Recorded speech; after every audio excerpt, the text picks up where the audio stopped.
Okay, so let's get into it. We're going to follow the story of a monkey named Miko. Now, Miko has his eye on a super shiny new car, but he's about to swing, well, head first into a really common and, honestly, pretty dangerous financial trap.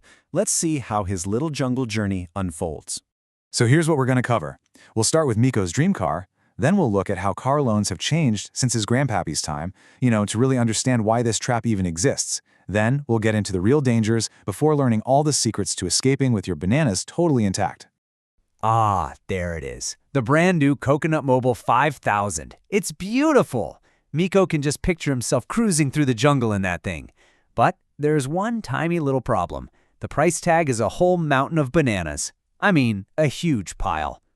Just as Miko is about to sigh and swing away, a salesman, this guy Slick Sloth, slowly, very slowly, sidles up and whispers those three magic words: low monthly payment. And there's a massive difference between then and now. Back when Grandpappy Monkey bought his first wood-paneled wagon, the loan was for 3 years, tops. He paid it off super quick. But the loan Slick Sloth is offering Miko, it's for nearly 7 years. That's more than twice as long. That is a lot of rainy seasons to be paying for a car. And this right here is what we're calling the car banana trap. It's any of these super long car loans, we're talking 6, 7, even 8 years, that seems so affordable from month to month. But really, it's designed to keep you paying for what feels like an eternity, and it costs you a ton of extra bananas in interest. So how in the world did we get here, right? How did a 7-year loan become normal? Well, believe me, it wasn't an accident. There are 3 big reasons this whole trap was set in the first place. Okay, first off, the cars themselves just got way more expensive compared to our banana piles. Back in the day, a new car cost about half of a family's yearly banana haul, but today, a new car costs over 60% of it. The cars got a lot fancier, but our banana collecting skills didn't exactly get that much better to keep up. Second, the banks, run by these clever characters like Banker Badger, well, they realized something kind of brilliant for them. The longer the loan, the more bananas they make. It's that simple. By just stretching Miko's loan from 3 years to 6, the bank collects almost 2,600 extra bananas in pure interest. Now multiply that by all the monkeys in the jungle, and you can see why they absolutely love these long loans. And third, there's Slick Sloth's little trick. See, car dealers learned that monkeys don't really think about a whole mountain of 40,000 bananas. Our monkey brains just kind of short-circuit. But we do understand a small, easy pile of bananas each month. So, by focusing only on that low monthly number, they can sell you a much, much bigger car than you can actually afford. So, what's the big deal? A low payment is a low payment, right? Wrong.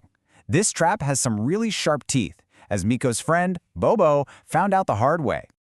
The single biggest danger of a long loan is ending up underwater. And no, that doesn't mean you drove your car into the river. It's a money term for when you owe Banker Badger more bananas for your car than the car is actually worth if you try to sell it. You are completely and utterly trapped. And this is where the trap just snaps shut. Look at this. With a short 3-year loan, after 1 year, you'd owe 20,000 bananas, but the car is still worth 24,000. You're safe, you're good. But with Bobo's long 6-year loan, after just 1 year, he still owes 26,000 bananas, while the car is only worth 24,000. Boom, he's already underwater, trapped by all that negative value. So seeing his friend Bobo stuck in this financial mud, Miko gets pretty scared. He does not want to be underwater. So he climbs to the top of the tallest tree in the jungle to get some advice from the wise old orangutan who has seen it all and knows exactly how to avoid these kinds of traps. The orangutan shares his first secret, the 24-10 rule. It's actually really simple. First, you have to have a big pile of bananas ready, 20% of the price, for a down payment. Second, you never ever take a loan for more than 4 years.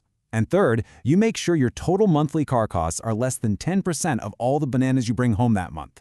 That's it. The orangutan's second piece of wisdom is to just completely ignore Slick Sloth when he starts talking about monthly payments. That's his whole magic trick, his smokescreen. The only number that truly matters is the total cost. How many thousands and thousands of bananas are leaving your pile for good? That is the real price of the car. And the final secret from the orangutan, well, this might be the smartest one of all. Let another monkey pay for the biggest drop in value. A brand new Coconut Mobile loses thousands of bananas in value the second you drive it away. But a car that's just 2 or 3 years old, it has already taken that huge hit. You get a great car and you save a massive pile of bananas. But why's orangutan? Miko asks. What if I'm already in a long loan, just like Bobo? Don't worry, there are still some vines you can swing on. You can throw extra bananas at the main loan balance, the principal, each month to pay it off faster. Or you can just commit to driving at par for years and years after the payments are finally done. The absolute worst mistake is to trade it in for another long loan.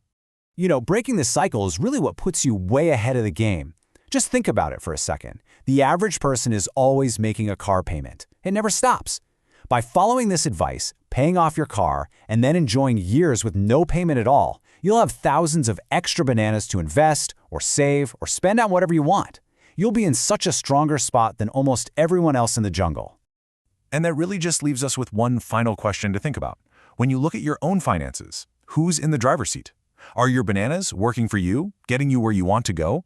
Or is your car payment driving your bananas and your financial freedom further and further away?